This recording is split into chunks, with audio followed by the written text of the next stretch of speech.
Hi, my name is Brandon Johnson, and I created a Pathfinder all about Texas's diverse geography. So just to introduce it, students will be studying the diverse geography of Texas and how its regions, such as the Gulf Coastal Plains, Central Plains, Great Plains, Basin, Range, Province, influence the state's economy, cultures, and demographics. This guide is designed for 7th graders. The Pathfinder is supposed to serve as a tool to give a comprehensive look at information pertaining to the geographical influence from the economy, culture, and demographics. Scope, I really had this focusing on 4 different 7th grade TEKs. 7.1 being the history. Essentially, students need to understand the traditional historical points of reference in Texas history. 7.8, dealing with geography. Students understand the location and characteristics of places and regions of Texas. 7.12, economics. The students understand the factors that cause Texas to change from more of an agricultural society to an urban society. And then 7.19, culture. Students understand the concept of diversity within Texas. So my first advice for students as they research, I would encourage you to tell these to your students. So databases, they're going to need knowledge of different databases. They can always ask you, but also me, the librarian, but they need to have knowledge of the different databases. So second, I'd encourage you to tell them and help them create a research plan. One, make sure you determine which geographical region you are researching. If they're going to do the Great Plains, they should determine that at the beginning, not halfway through. Second, they need to create a plan for the order. Are they going to do economics, culture, demographic first, which one, and then go forward from there. Lastly, create a KWL chart on what they know, what they want to know, and what they want to learn in the section. This is a great tool not only for this project, but for other projects. So really getting into it. Step 1, I started with nonfiction or reference works. All of these are done by the Dewey Decimal System. So if students want to go to a different library outside of the SJI library, they totally can. So I have in general reference works, there's 9.76.4. This is general Texas history. I would really encourage students to stay away from this area as a whole. It's not specific enough. Next is 9.17.64, which is general geography of Texas.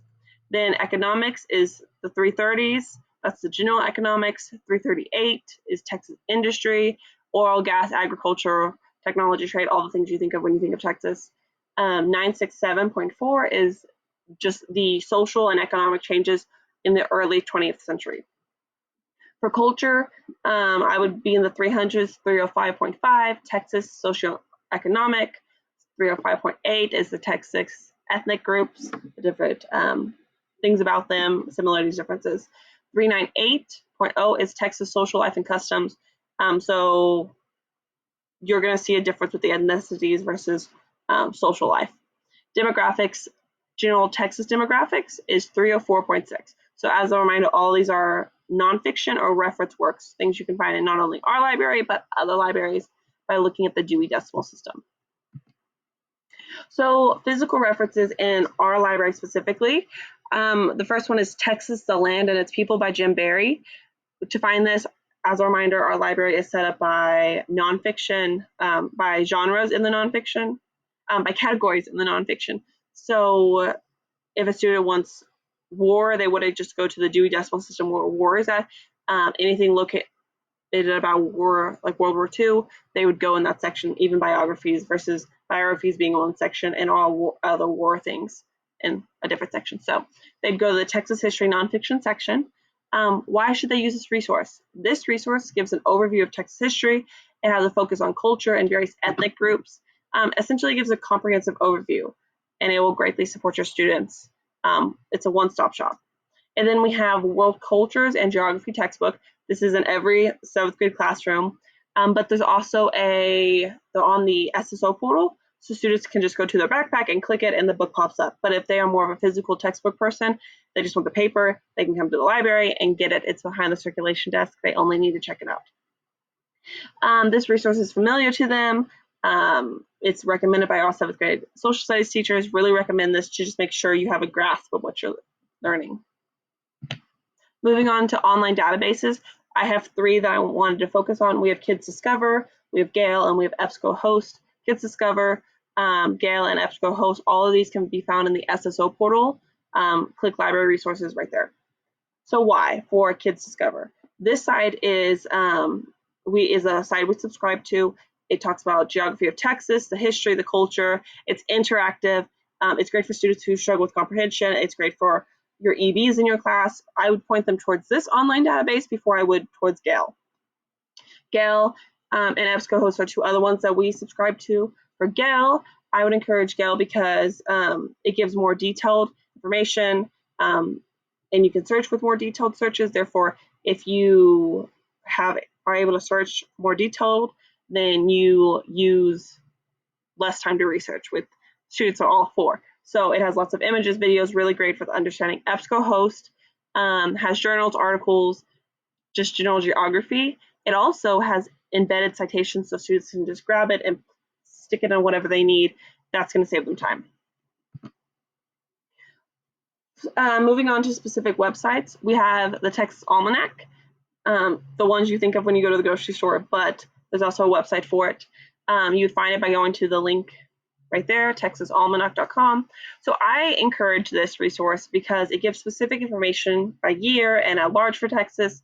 The Almanac also is just really well known. Many students know it, they've seen it before. They just haven't seen the online version. So I'd encourage this. It's really great for supporting students, and plus a lot of families know about the resource. So the students who have parents who are not as educated or struggle understanding how they can help, this is a great resource for them. I encourage y'all to use the resources that I have provided below. For geography, I have 4. For economics, I have 2. Then for culture, I have 1 down there. So all those are going to be more specific, which once again saves students time. Okay, another specific website is USA Facts. The title of it is Our Changing Population, Texas. It talks about all the United States, but the specific site I got was about Texas. Their link is right there. I would encourage this because it shows the changing populations of Texas back to 1970s. It has correlating charts, graphs, explanations. It just really helps students understand demographics on an easier level. For visual learners, this is a great resource. Okay, moving into video resources for students who are more auditory learners. I would encourage these video resources first. The first one is titled Watch Texas Populations Grow Over the Last 187 Years. It's actually a really cool video. You can see Texas and then how the colors slowly change and go up. It's by Texas 2036. I encourage this. It's a great time lapse. It helps students see visually how Texas has changed over the years. They can really focus on the analyzing and the synthesizing of the material. The next one we have is The Economy of Texas by Economic Explained. This one not only breaks down what economics are and how they are utilized, but also how Texas economy has changed over time and why. And plus, it also gives the future growth. So that can help students oftentimes understand the bigger picture if they see not only where we were in the past, but where we're headed. My next resource is newspaper and journal resources. The first one is the Portal of Texas History. I have the link right there. It's maintained by UNT, which means it's giving accurate, reliable materials. It has maps, photos, other documents. Really great for all types of learners. Once again, I broke it down into 3 specific sites.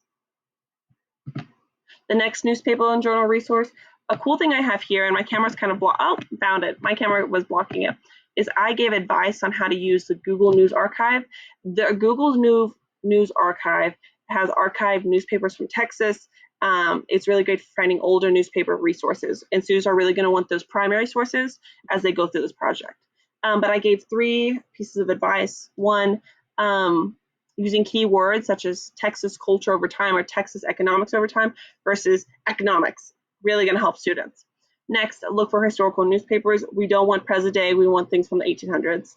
Lastly, they want to look at the text and the visual, such as maps, charts, infographics, really giving a best overview, helping them both visual, auditory, and the different learners. So as a whole, the point of this Pathfinder or any future Pathfinders is it eases research stress. Students often struggle with finding the resources they need in a timely manner. And then they lose out on the actual time of analyzing and synthesizing the material and really focusing on the skill set we want. So this is supposed to ease their stress. It has reliable, correct resources. I would really encourage this to be a great place for them to start. And if not, just stay on here the whole time.